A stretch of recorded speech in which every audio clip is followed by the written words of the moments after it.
Sumatran tigers are among the most endangered tigers in the world, probably with as few as 350 left in the wild. We've been very successful with our breeding program. We have a total of 13 tigers. Hunter!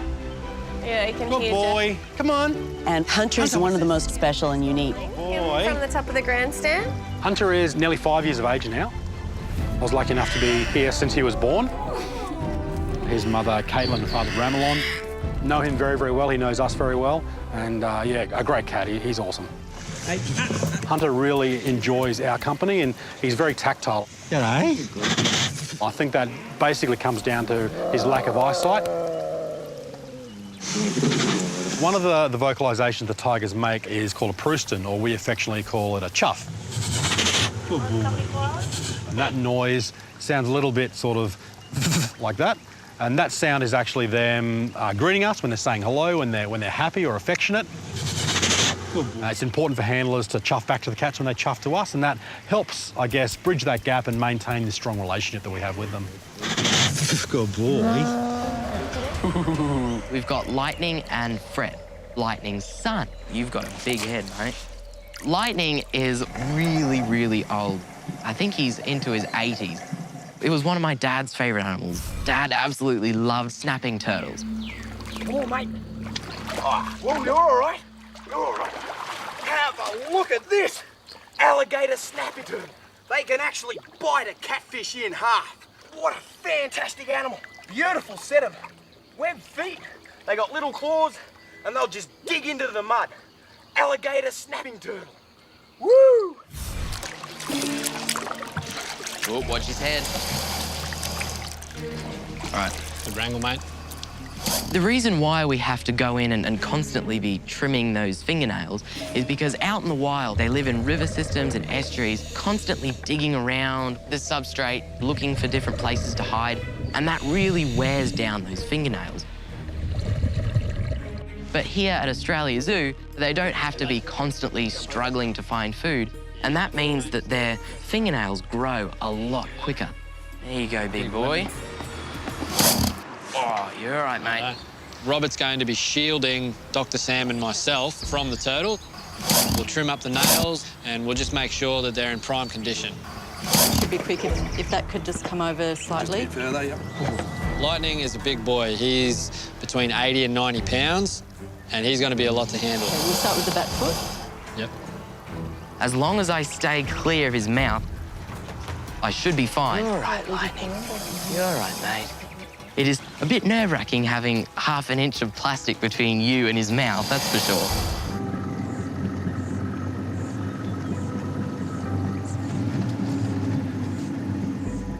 That's a white rhino. No, really? Rhino. There isn't. Oh, my God. The white rhino in the water. There's drinking the water there. You found a white rhino? Yeah. This is incredible, Rulani. Thank you so much.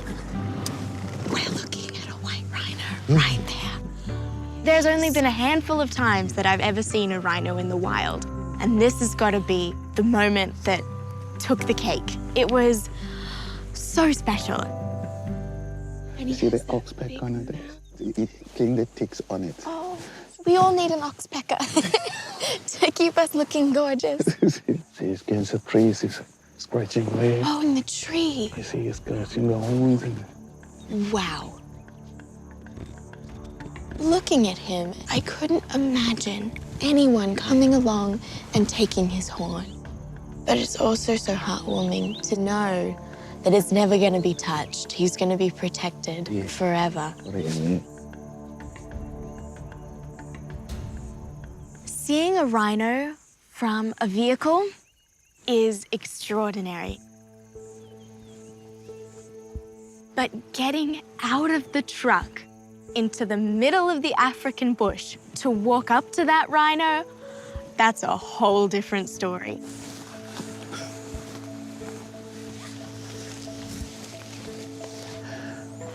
Okay. Listen, we can stop here. See, starting moving. I can see him. So he's coming towards us. He's so special. You see, that's walking in that direction. For me, just being able to learn about the rhinos and see them in the wild, it instills that determination to protect them forever. You fall in love with them when you get to see them like this. And this has just brought the entire trip together because of the black mambas and all the work that they're doing. He's allowed to keep wandering just like he's doing right now. And he just disappears again, right back into the bush. Yes. Easy, easy. I was almost in tears. I was so happy. Oh my goodness. Oh, he's on it. How intelligent. Look at that. As soon as he saw that movement, he was right on it. Instead of trying to pin that head down, that's not great for the snake. By funneling him into that little tube and keeping him in there, we'll be able to get in and do all of our tests. However, as soon as you lay a hand on the snake, that's when they're really on high alert. A snake of that size, their strike range is absolutely huge. You don't know what the snake's gonna do. Go around this way. Good boy. It's okay. You know, he's strong, he's fast, he's on the board. I've got to be ready to move, you know, you got to kind of be a half a second in front of them. Go around this way. I mean, I'm within the strike range. You know, he knows. He doesn't want to go in that tube. They all give off body language. From the subtleties of the way they move their head to the way they look at you. And that's the art form of dealing with big venomous snakes.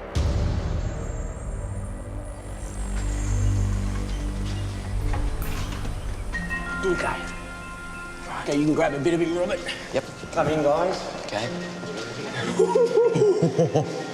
He's a big boy.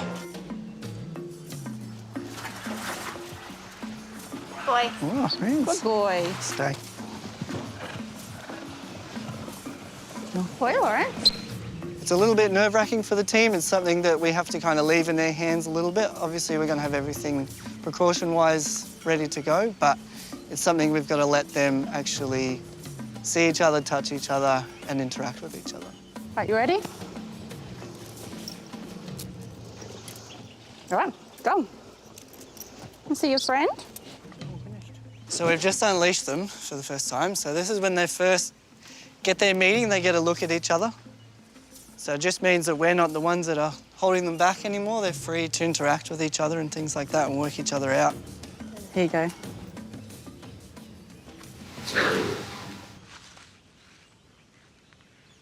So what we're seeing is they tend to only go towards each other when their back's turned. So cheetahs aren't naturally a very aggressive animal. They do shy away from confrontation. And you'll see Mabala there will actually just drop down and submit straight away. So he's letting Lawrence know that he's not a threat, which is very natural and very normal for him to do. And then they'll have another interaction. But so far, so good. They're actually doing really well.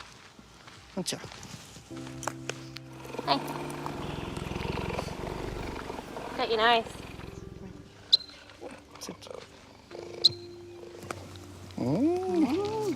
So Mabala and Lawrence are going on pretty well. They are eating together, they're in the same enclosure together. They do have little scraps every now and again, but every good friendship does, I think.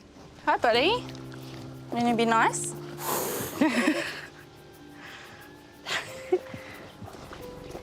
Don't smack. Be nice. Lawrence having a friend is pretty awesome. So it's something that we obviously wanted to do from when he was really young. And it's going to be really good for him to live a life having another cheetah around.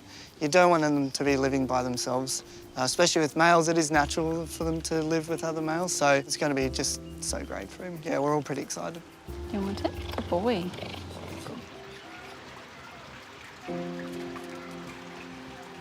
Right now, you can see behind me, there's a lot of people lining up for our otter demonstration. This is where all of the keepers' hard work and training pays off. So this is the first day that we're bringing our new training into our morning otter show. So it's the first time that the public's going to see it, and pretty much there's going to be a lot of distractions and things that they haven't seen before while we're doing this training, so it is a bit of a test for them. Yay, I'm so excited. Welcome back, you two. The girls have actually been doing the hard work. They've been training for active little otters. Otter demonstrations are so important. We want to educate everyone who comes to Australia Zoo about how special otters truly are and the fact that we need to protect them in the wild. We also want to make sure that the otters are always happy and healthy. So we can use this training in all aspects of our day-to-day workings with them. We can get them to stand and hold that position and then reward them with a bit of food. When the girls are in there training them, we've always got something tasty in those pouches.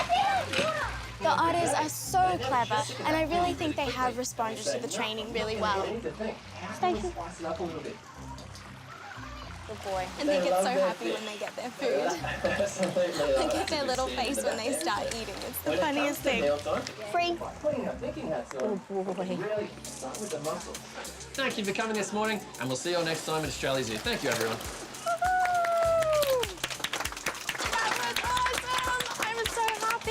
Everything went according to plan. The otters were fantastic. They were attentive, they were excited, they loved the attention. This is the most brilliant day for our gorgeous otters. I'm so proud of them. Woohoo! You go, guys.